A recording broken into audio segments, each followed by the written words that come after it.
lawyers, because now we do all our fighting in court. Lawsuits are not as immediate or cost-effective as punching your neighbor in the head, but I think it's better to lose money and have to go earn more than to spend your life with a permanently bent face. Well, now we've got so much maturity and nonviolence that we've turned into a bunch of guys who will sue anybody about anything. It's not smart or correct, but it's one of the things that makes us what we are.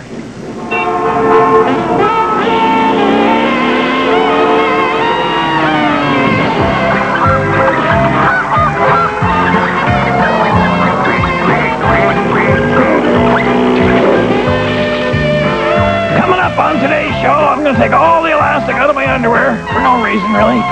Then I'm going to do a little bit of, looks like I'm sawing something there, and then I'll do a little bit of, actually, it's how to use your legs as a vice, I think, this week. And Bill's going for a long drive.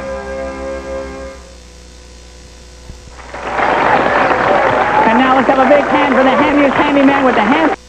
You have to hand it to handily. My uncle, Brad Green!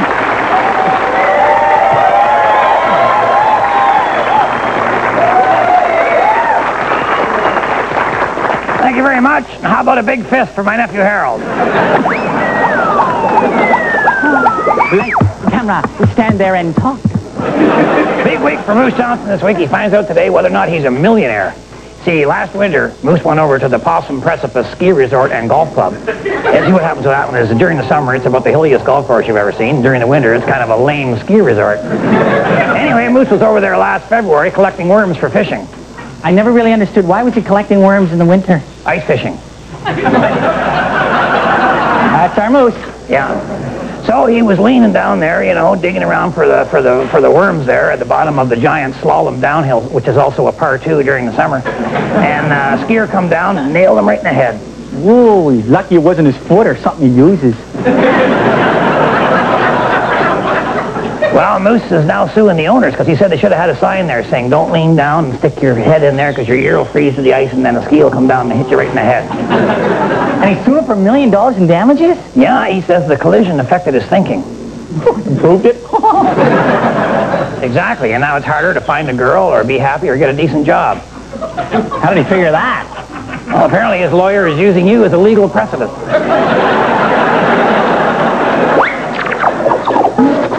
You are watching The Red Green Show. People will buy anything, won't they? Well, if you ever need to prove you're a man, here's something you should try. Should try? See if you can climb up Tucker's Mountain when the sun is hot and high.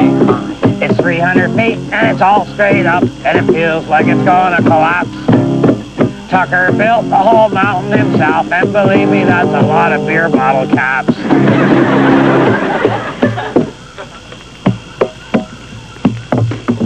Not the fire. All right, now, there are certain things that the woman in your life is going to ask you, and you're not going to have time to think of an answer. And the worst one of these is, am I fat? Oh, boy. Now, for sure, you're not going to say yes, eh? Unless you got a death wish, eh? But you even got to say no the right way, eh? Or this conversation's going into triple overtime. Just say no right away. Just no. Don't think about it. Don't pause. Just say no. Don't say, well, no, not really. But you know something? You daresn't go too far the other way neither, eh? Like, for instance, you can't go, what, you? Fat? Tell me another one. Get serious. What, are you out of your mind? Oh, sure, all your friends are fat and both your sisters. And your mom. But you're like an underfed chicken, eh? It's scary how skinny you are. As the great Wilbur Shakespeare once said, methinks the lady doth process too much. What? Just say no, and then right away invite her out for dinner, huh? That way you're going to look like a hero, and she's obviously thinking about her weight. She's probably not even going to take you up on it. It's a win-win. Yeah. Am I fat? Oh, yeah. Well, with Moose Thompson going after the ski and golf resort, it got me thinking about some way you could be golfing year-round without having to phone in sick to the office from Florida all winter. Of course, this would mean you'd have to be golfing indoors. And for that, of course, you're going to need a pretty big house. Probably 140 million square feet. Maybe go with that one of them open concept things and the high ceilings, because you're going to need some mature trees in there and maybe a bathtub water hazard and a dog leg in at least 3 of the rooms. I'll tell you what you can do. You can have an indoor driving range. All you need is one of these old-fashioned golf balls, the kind that inside is all an elastic, wound round, round, round, round, round, round, round. You got to unwind all that. I'll tell you, when I was a teenager, oftentimes we would spend an entire summer just unwinding the one golf ball, be maybe 4 miles long. That's the kind of fun we had with rubber when we were kids.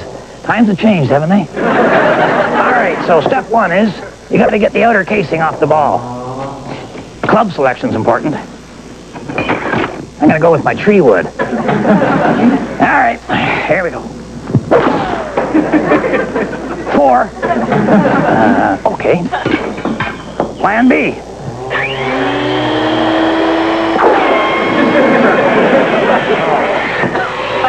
What am I thinking of? Safety first, huh?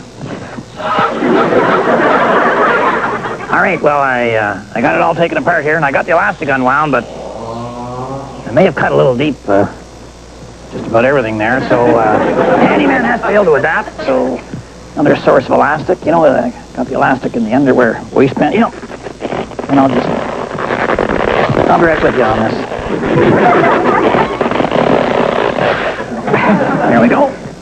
All right, now you take the end of that and you just attach that to the ball using the handyman's secret weapon, duct tape. All right, now you would do this, of course, with a golf ball, but Harold wanted me to use something a little bit bigger, so we got a croquet ball here. Harold says that reads better on television, which is kind of confusing to me. I thought people watched television so they didn't have to read. And then the other end of the elastic you would attach to a normal golf tee here, and gosh, I would put a real good knot on that if I were you. You don't have to use a tee, in fact. You could use a candle or a beer bottle. But with my medical insurance, I thought I'd go with the tee. And you can set the whole unit up here on a cribbage board, and that way you put the tee into the cribbage board, and you don't actually have to drill a hole in the floor of your family room. I'm not sure really enjoy doing stuff like that. All right, and when you pick your area, try to make sure that it's, you know, away from some furniture that you have some value in, the china cabinets or a chandelier, that type of thing. And the target now should be somewhere out there, maybe one of them big double sliding doors, get them opened up, or at least hit it into a room you don't care about. Remember, keep your head still. That was a beauty. So good. I got all that one.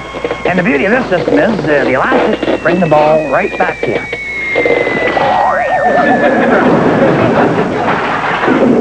And you get a chance to rest between shots. But remember, women don't find you handsome. They should at least find you handy.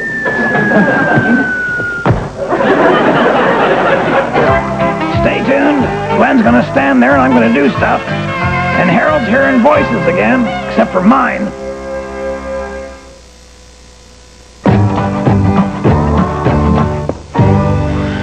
I want to talk to all you middle-aged guys out there, because I know what you're going through. I know what it's like to wake up 2 hours before your body does. Or to watch a full head of old hair swirl down the shower drain, while a bushel of new hair sprouts out of your nose and your ears.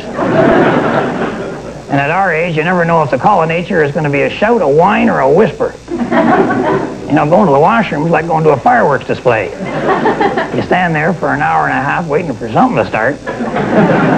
And then once she gets going, there's a lot of oohs and ahs. But you're never really completely sure when it's over. And having a big hearty meal of spicy food is either going to be a suicide attempt or murder-suicide, depending on whether or not you're alone in the car. But that's all just part of getting older. I think it was Oscar Wilde said, youth is wasted on the young. Well, I'll tell you, pretty near everything's wasted on me. But I'm going to be hanging in there. I don't like getting old, but it's a lot better than the alternative. Remember, I'm pulling for you. We're all in this together.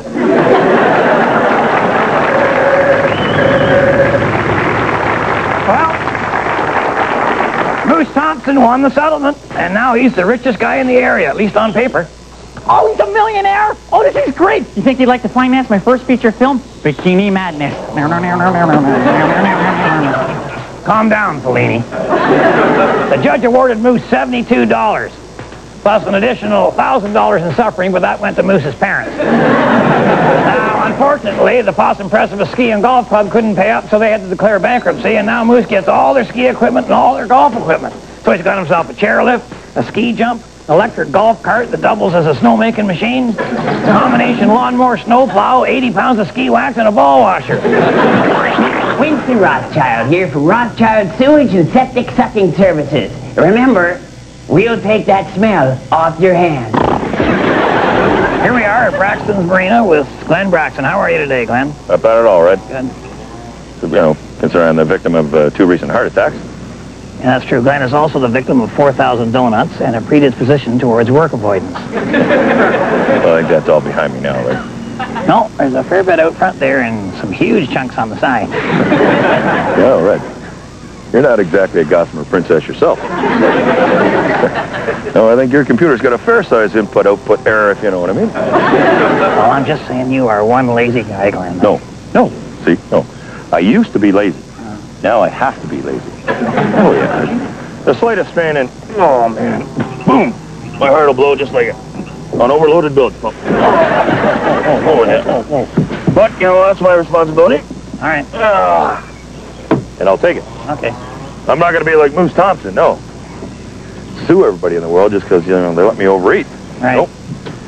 No, they'll just have to live with that, Red. Anyway, for today's boating tip. Besides, we don't have a courthouse that big, do we? Okay, just drop it, all right? Just drop it. All right. Okay? Fair enough. As I was saying, All right. today's boating tip. And what we're going to do today is we're going to build a frame for the boat tarp so you can store your boat properly. All And right. what we need? Yeah. Piece of wood. That one. It's a board. Yep. Yeah. Now, as you can see, what you have to do is you have to drill both ends of this. Uh-huh. And I've drilled one end already. Right here. Yeah, right there. And, Red, maybe you could just drill the other end for me. Oh. There Yeah. you go. All right. There you go. Now, what you have to do, what this board acts as the centerpiece for the tarp, the frame, and it keeps the tarp up off the boat so the tarp doesn't get all gungy and gooky and messy like, you know, an old pair of gym socks or something. Now, the 2 holes are so you can tie it to the frame, or to the boat. Excuse me. There you go. Well, what do you think of that? Oh, some beauty, Red. That's a nice, oh, that's a perfect cut. Look at those ends. Oh, nice. my And, God. oh, yeah, that's a nice one. Oh, boy. Yeah, that's a beauty. Now, you think any water will get in there at all?